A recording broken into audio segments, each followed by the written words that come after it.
morning.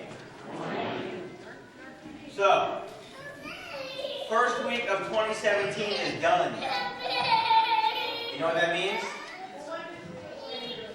51 more weeks, and we get to do it all over again. Alright? Now, some people were very excited for 2016 to be over because it wasn't that great of a year. There were a lot of trials and a lot of devastation, spiritually, physically, emotionally, financially. So when 2017 rolled around, there was a little bit of an attitude that's kind of like, now what? What's going to happen next?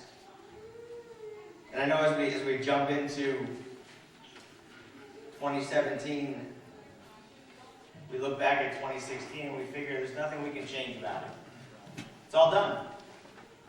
Whether it was a good year or a bad year or an obsolete year, it's done. There's no going back. There's no changing the things we said. There's no changing the things we did. There's no changing the things we experienced. And we come into 2017 with this attitude and kind of stand in the threshold and ask the question, now what? What's going to happen next? What's going to change? What challenges am I going to face? Every day we kind of face these questions and these moments, these now what moments. And a lot can be said about us and how we respond to those.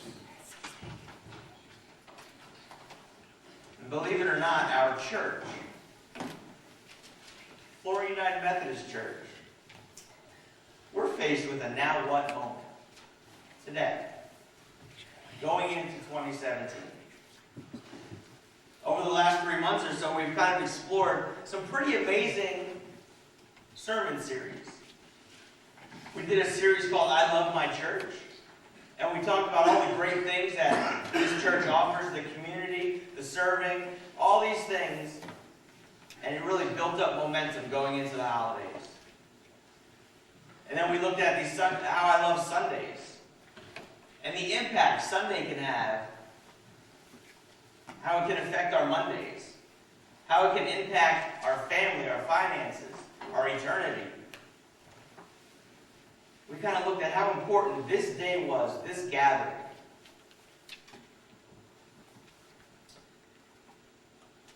And all the other facets of our life. Then we transitioned into the gifts of Christmas, and we looked at all these things that knowing Jesus and being around Jesus gives us. Peace, joy, love, hope. And most importantly, Jesus. And now we enter 2017.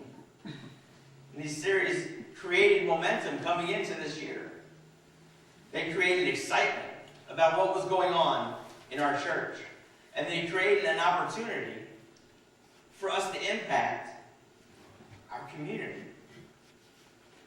in so many different ways. So now, what do we do with that excitement? What do we do with that momentum?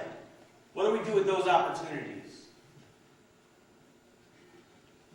Today I want to take a look at 3 ways we can figure out how to approach those now what moments. We're going to look at a very familiar story, probably a story you've heard before, probably a story that when taught to you, it was a story that showed you, oh, you can overcome anything thrown at you. But I want to approach it from a different perspective. I want to look at it from a different mindset. And we're going to look at the story of David and Goliath, found in 1 Samuel chapter 17. Excuse me. Now, up to this point, you have the Israelites kind of setting roots in the promised land, and God's appointing judges to rule over and to kind of help with any disagreements. But that wasn't really good for the Israelites. They wanted to be like everybody else. And they decide they want a king. And they keep complaining and complaining they want a king. So God finally gives them a king. And they give them Saul. And Saul was the perfect example of what a king should be. He was head and shoulders taller than everybody else. He was a handsome man. He became later a successful military leader that we see in chapter 14. But then in chapter 15,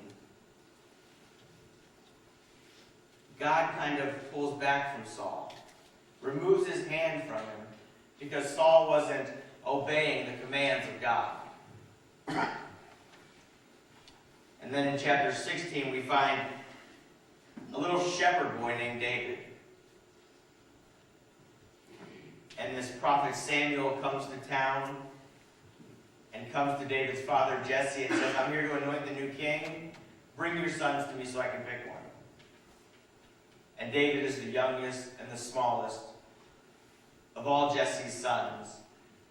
And finally, as all 6 before are paraded before Samuel, Samuel says, no, no, no, no. God doesn't judge by the outward appearance. God looks at the heart of a person.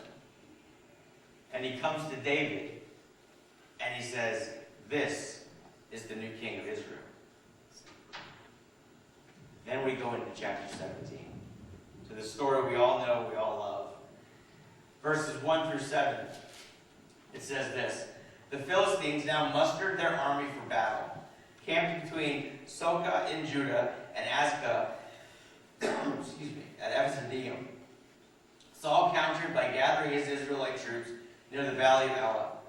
So the Philistines and Israelites faced each other on opposite hills, with the valley between them. Then Goliath, a Philistine champion from Gath, came out of the Philistine ranks to face the forces of Israel. He was over 9 feet tall. He wore a bronze helmet, and his bronze coat of mail weighed 125 pounds. He also wore bronze leg armor, and he carried a bronze javelin on his shoulder. The shaft of the spear was as heavy and thick as a weaver's beam, tipped with an iron spearhead that weighed 15 pounds. His armor-bearer walked ahead of him carrying a shield. Goliath stood and shouted a taunt across to the Israelites. Why are you all coming out to fight? He called. I am the Philistine champion, but you are only servants of Saul. Choose one man to come down here and fight me. If he kills me, then we will be your slaves. But if I kill him, you will be our slaves. I defy the armies of Israel today. Send me a man who will fight me. When Saul and the Israelites heard this, they were terrified and deeply shaken. You have this huge champion, which means he's been a warrior ever since he's been a little kid. And you have the Israelite army facing off against the Philistine army. We've all been put in these situations where it seems like we're facing this unsurmountable foe. This situation that just seems to be too much to handle, too much to bear. And our first response that we see from Saul. Our first now what moment. What Saul does is he hides. A lot of times we do that, don't we? Something we don't want to deal with comes up and we try to hide from it. As if we hide long enough, it'll forget we're here and it'll go bother somebody else. See, we can't allow our fear to dictate the action or lack of action we take in those moments. Goliath was already defeating the Israelite army just by fear alone.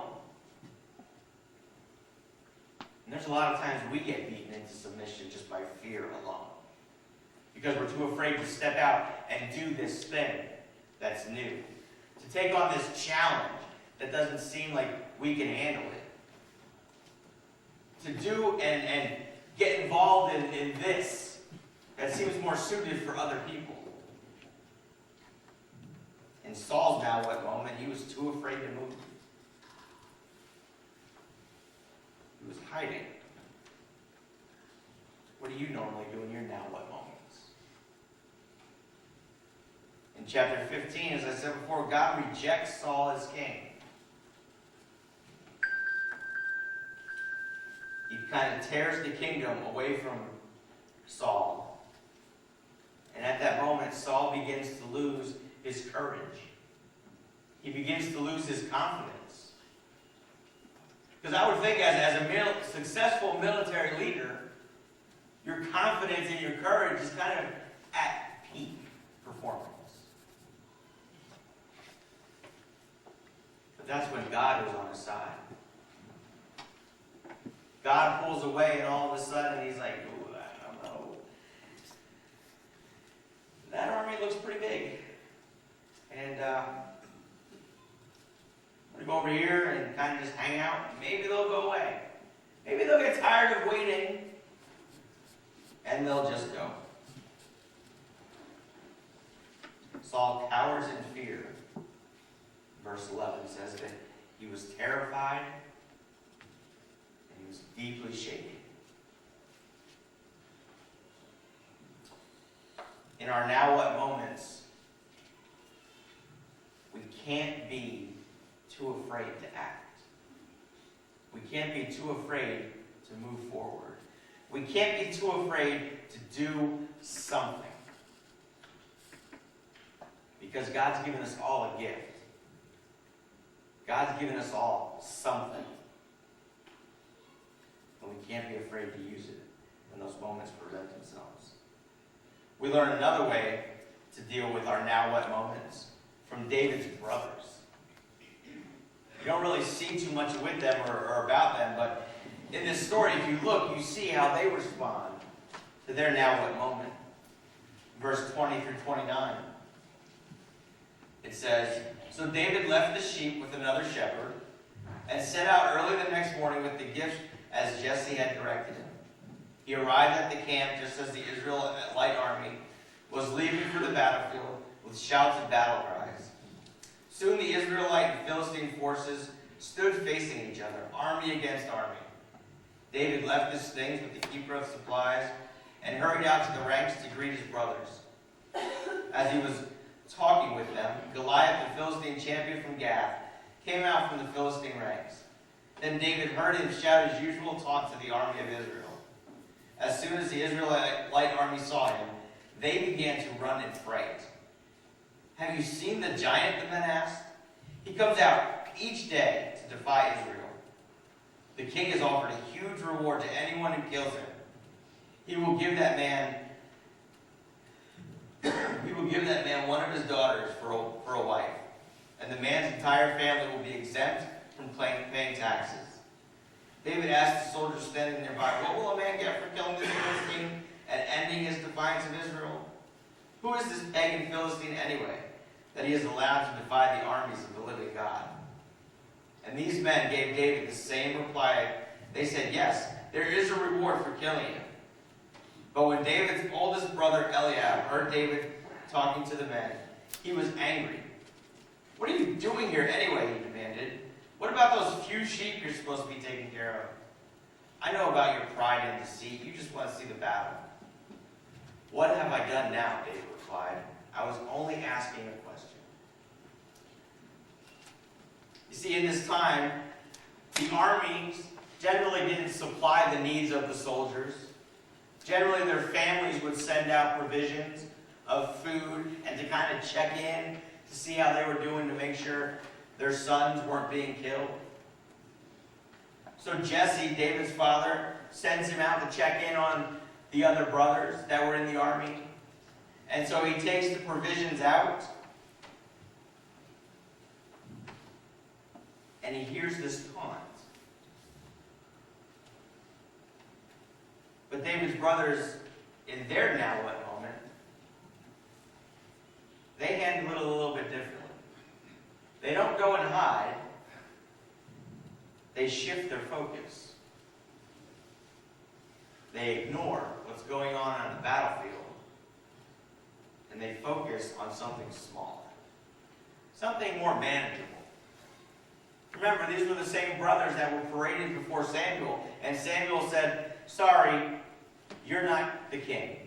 And they see David being accepted and appointed as king. And so there's probably some bitterness and resentment. And here's David, the son who's favored by everybody, who's supposed to be home taking care of the sheep. I mean, after all, that's his job. And his brothers say, well, what are you doing here? Shouldn't you be at home? Shouldn't you be taking care of those sheep? We're the soldiers. We're the ones in the army. We're the ones that are supposed to be fighting. Why are you here? And they shift their focus onto David because he's the younger brother, the smaller brother. They could handle him. How often do we do that? When we're faced with this now what moment, do we kind of shift our focus and say, you know what, before I get there, I've got to do this over here. Before I deal with this situation, I have to make sure this situation's handled first. And we shift our focus and we start to ignore this other problem. And in these now what moments when we do that, we're not doing anything with this big issue. David's brothers shifted their focus. They weren't sure how to handle their big now what moment, but they knew how to handle the smaller one. Verse 28 says, when David's oldest brother Eliab heard David talking to the men, he was angry. He was angry about David talking to the other soldiers, but not angry about Goliath yelling taunts to the Israelite army. What are you doing here anyway? He demanded. What about those sheep?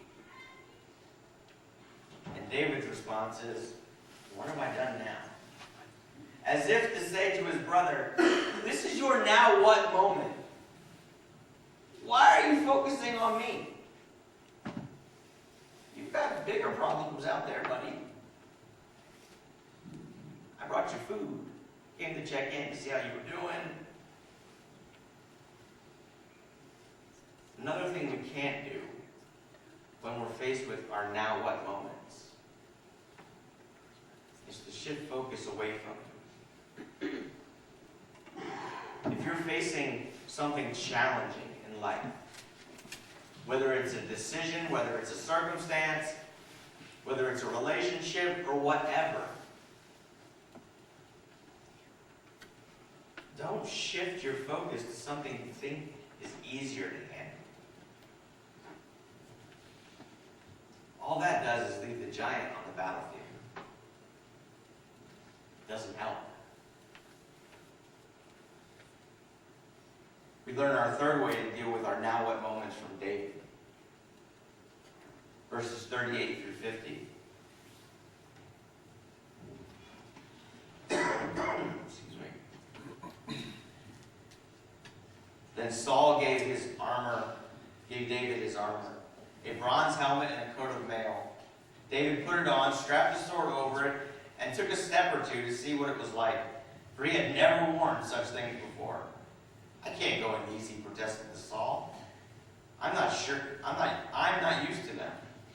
So David took them off. He picked up 5 smooth stones from a stream and put them into his shepherd's bag. Then, armed with only his shepherd's staff and sling, he started across the valley to fight the Philistine. Goliath walked out toward David with his shield bearer ahead of him. Sneering in contempt to this ruddy-faced boy, "Am I a dog?" he roared at David, "that you come at me with a stick?"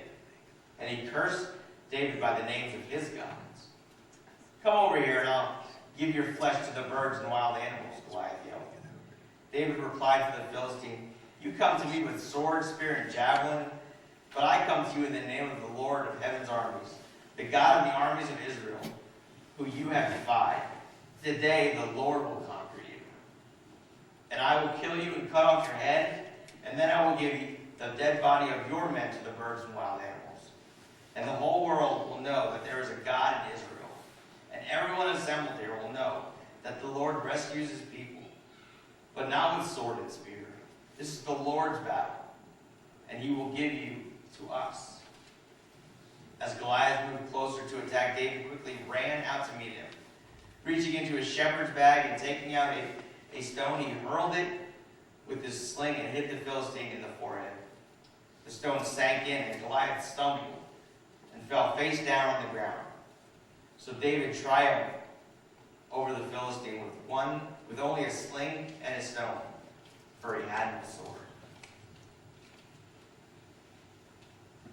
David shows us something pretty mind-blowing, something so counterintuitive. He shows us to embrace the challenge. Embrace those moments that bring to mind. In those now what moments, David shows us that we should accept them. And that we should charge forward. Not because of our strength, but because of our faith in God and what he's already done. You see, prior to Saul giving David his armor, David says to Saul, come on, I fought off bears and lions. I was taking care of my sheep, and when bears or lions come in, I chase them down. And I destroyed them. So he had a knowledge of what God could do through him. And it was that faith and that confidence, not in himself, not in who he was or what he could do, but in who God was and what God has done.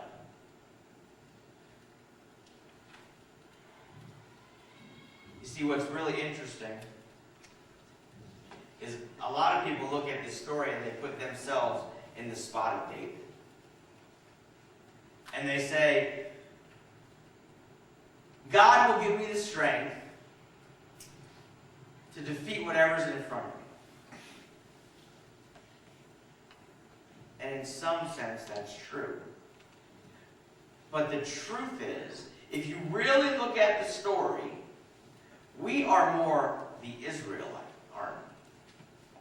We cower and we shift focus. David, that's Jesus. Because it's Jesus who has already gone before us to conquer those challenges. It's Jesus who's already gone before us, that when those now what moments come, we have the confidence and the strength to keep going, because we've seen what he does. We've seen what he's doing.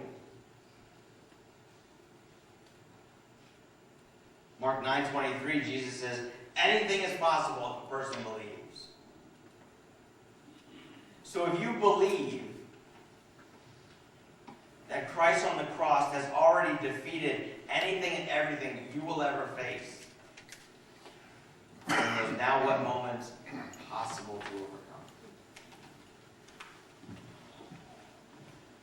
And in the Message paraphrase, it says, there are no ifs among believers. Anything can happen. David was operating from a place of faith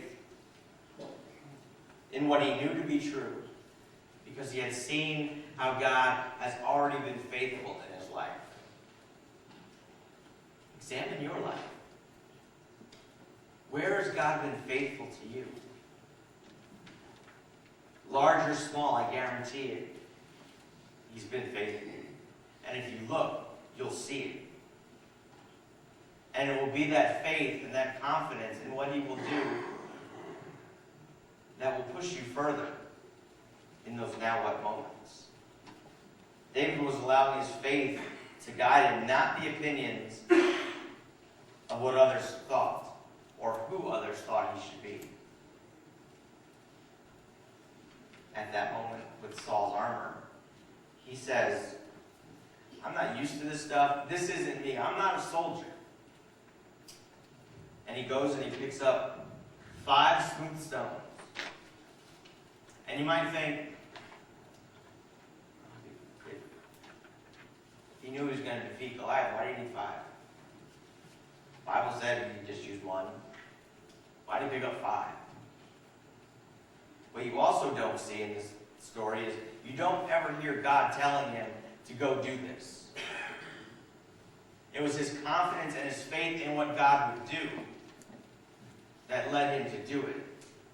But nonetheless, he was going to be prepared for whatever happened after the first rock. See, if you don't go into those now what moments prepared, if you don't go into it understanding that this one chance may not be the end all, then you need to be prepared for what's next.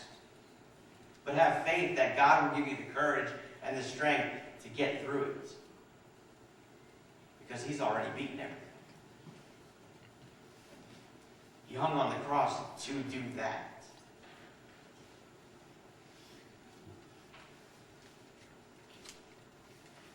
David couldn't do it with Saul's armor. It's not who God called David to be in his now what moment. In David's now what moment, he was just supposed to be who God created him to be at that time, a shepherd. Don't try to be someone else you're not.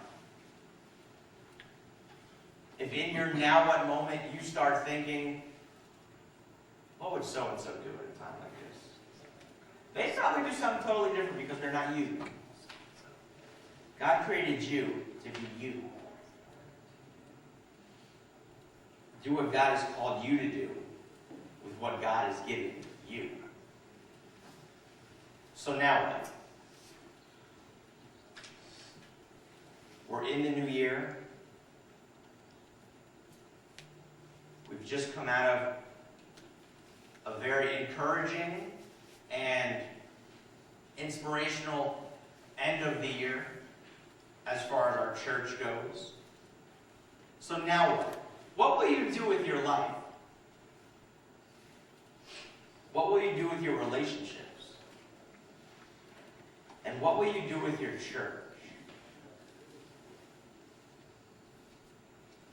Because as I said at the beginning, our church is facing a now what moment. What will you do with the challenges that come up? Will you hide from those challenges? Will you shift your focus and ignore those challenges? Or will you embrace it and experience this year with God and enjoy the things He wants to do in you and through you? Let's pray. God, thank you so much for the things you do through ordinary people. God, thank you for showing us how to have faith and how to have confidence, how to have courage. God, I pray that we would not be people that hide from our now what moments. We wouldn't be people that shift our focus and ignore them. But God, that we would charge into them, encouraged because of what we've. God, even if we don't notice it in our life, we should see it in others. And that should give us confidence. That should give us faith. And God, I pray that that courage and that faith would be strong enough to lead us. And God, that we would become people who are willing to follow behind you as you destroy everything in our path. God, your word says that the road is narrow and few find it.